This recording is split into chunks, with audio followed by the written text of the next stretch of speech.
పేతురు, వీడు పక్షవాతంతో పడున్నాడయ్యా, వీడి భార్య వీడి పిల్లలు బజార్ను పడిపోయారు, నీ ఇంట్లో ఉన్నవాడు సామాన్యుడు కాదయ్యా.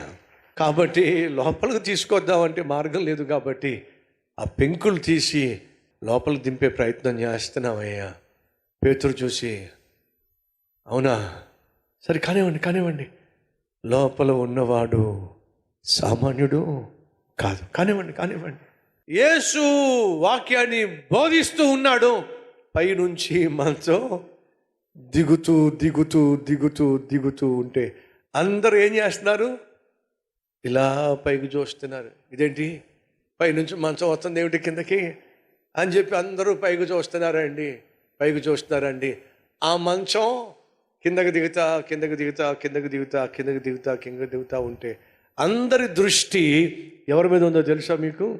ఆ మంచం మీద ఎవడున్నాడో, పిల్లోడో పెద్దోడో ఆడ మనిషో మగ మనిషో ఎవరో అని చెప్పి మంచం మీద ఉండే వాళ్ళని అందరూ చూస్తున్నారు. కానీ ఒక్కడు మాత్రం దించే వాళ్ళను చూశాడండి. ఎవరో చెప్పండి, ఒక్కడు ప్రభు అయిన యేసుక్రీస్తు. అందరూ దిగుతున్న మనిషిని చూస్తే యేసు మాత్రం దించుతున్న మనుషుల్ని చూశాడండి. నశించిపోతున్న వారిని ప్రభు సన్నిధికి నడిపిస్తే నా ప్రభు నిన్ను చూస్తాడు. అర్థమవుతుందా? 10 మంది బాగుపడాలి అని చెప్పి వారి గురించి నువ్వు బాధపడుతున్నప్పుడు, వాళ్ళ పట్ల నీకు భారం ఉన్నప్పుడు, వారి పట్ల నీకు బాధ్యత ఉన్నప్పుడు, వారిని ప్రభు సన్నిధికి నడిపించాలని నువ్వు తప్పిస్తున్నప్పుడు పరలోకము నుండి దేవుడు నిన్ను చూస్తాడు. నమ్మిన వాళ్ళు ఏం చేశారు? మౌనంగా ఉండలేకపోయారు. మరి నీ సంగతి ఏమిటి? ఒంటరిగా వస్తున్నావు, ఒంటరిగా పోతున్నావు. ఒంటరిగా వస్తూ ఒంటరిగా పోతున్నట్లయితే అది స్వార్థపూరితమైన జీవితం.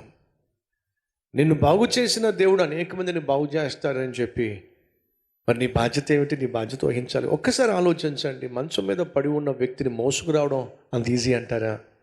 నలుగురిని బ్రతిమిలాడుకొని వాళ్ళని కన్వీనియన్స్ చేసి వాళ్ళను ఒప్పించి తీసుకురావడం అంత ఈజీ అంటారా? వచ్చిన తర్వాత ఒరే మోసుకురమ్మన్నా మోసుకొచ్చాం, తీరా ఇక్కడికి వస్తేనేమో దారి తెన్ను లేదు. అనవసరంగా ఎందుకు మమ్మల్ని ఇబ్బంది పెడతావు నువ్వు? అనవసరంగా అదో నువ్వు మోసుకెళ్ళిపోదాం, లేదా ఇదిగో నీ చావు నువ్వు చావు, వాడిని ఎలా తీసుకొస్తావు నాకు తెలియదు, మేము వెళ్ళిపోతున్నాం అని చెప్పి వాళ్ళు వెళ్ళిపోవచ్చు కదండి. వెళ్ళలేదండి. బహుశా వీడు బ్రతిమలాడు ఉంటాడండి. ఒరే ఇక్కడ దాకా తీసుకొచ్చాం కదరా, ఏదో ఒకటి చేసి వీడిని లోపలికి చేర్చామంటే ఆయన చేయగలిగింది చేసేస్తాడరా. ఒరే మార్గం కనిపించట్లేదు కదరా, పైకెక్కి పెంకులు తీసి లోపల దింపుతామరా. వాళ్ళు నిజంగా చాలా కష్టపడ్డారండి.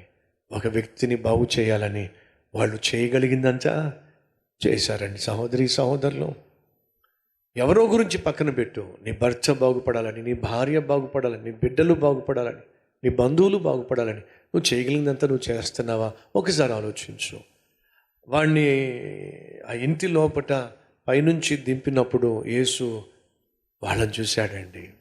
చూసి వారి విశ్వాసాన్ని బట్టి 2 మాటలు చెప్పాడు. ఏమిటా 2 మాటలు? మార్కు సువార్త 5వ వచనం. సందు చేసి పక్షవాయువు గలవానిని పరుపుతో పాటు దింపిరి. యేసు వారి విశ్వాసము చూచి, కుమారుడా ఏమన్నాడు? నీ పాపములు. అదేంటండి? వాడికి కావలసింది పాప క్షమాపణ, వాడికి కావలసింది స్వస్థత. చెప్పండి గట్టిగా చెప్పండి. వాస్తవంగా వాడికి కావాల్సిన స్వస్థత. కానీ యేసయ్య ఏమి ఇవ్వాలని ఆశపడ్డాడు? మొదటిగా పాప క్షమాపణ. అర్థమవుతుందా?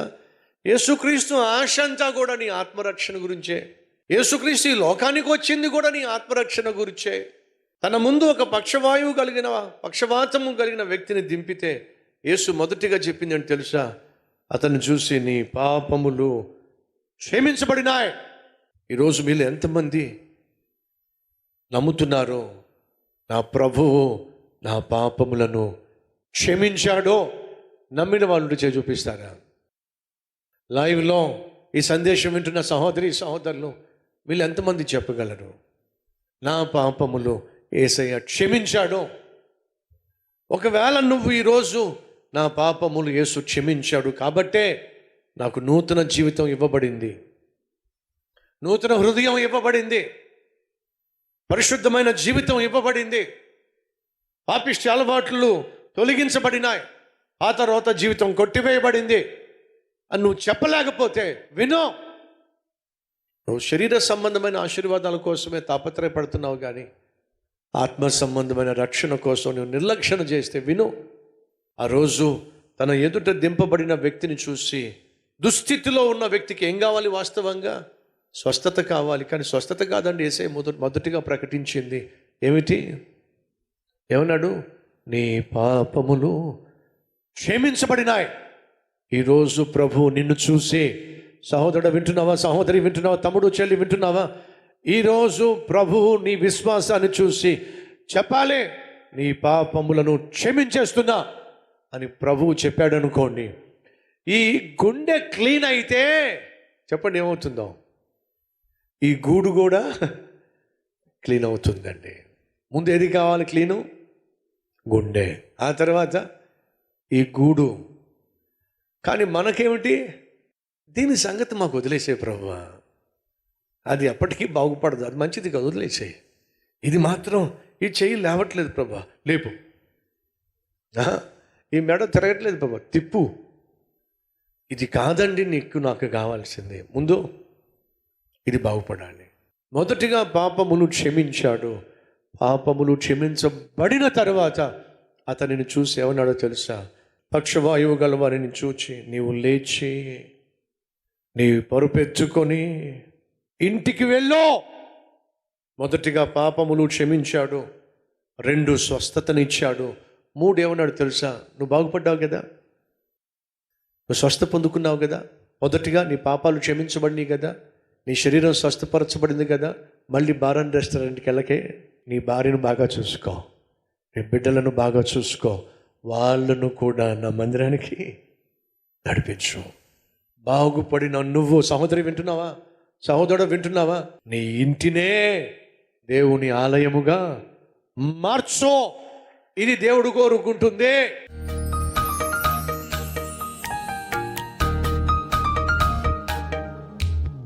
బాగుపడిన మేము అనేక మందిని బాగు చేసేటటువంటి నీ బిడ్డలాగా ఆయన మా జీవితాలు ఉండాలి.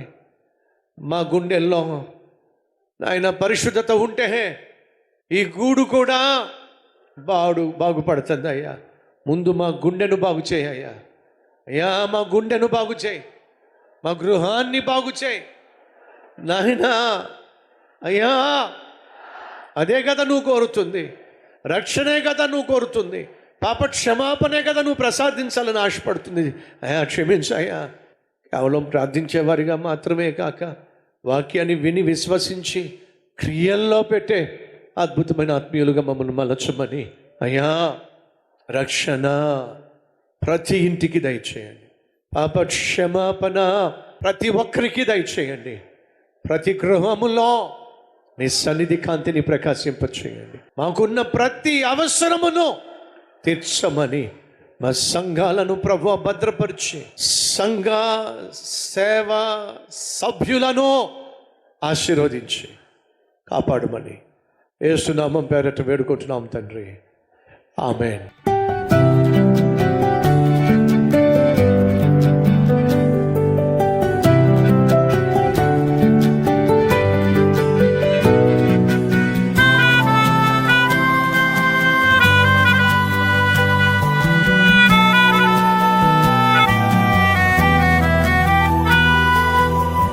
ఈ సందేశం మీకు ఆశీర్వాదకరంగా ఉన్నట్లయితే 10 మందికి షేర్ చేయండి, లైక్ చేయండి, మంచి కామెంట్ పెట్టండి. మళ్ళా రేపు కలుసుకుందాం.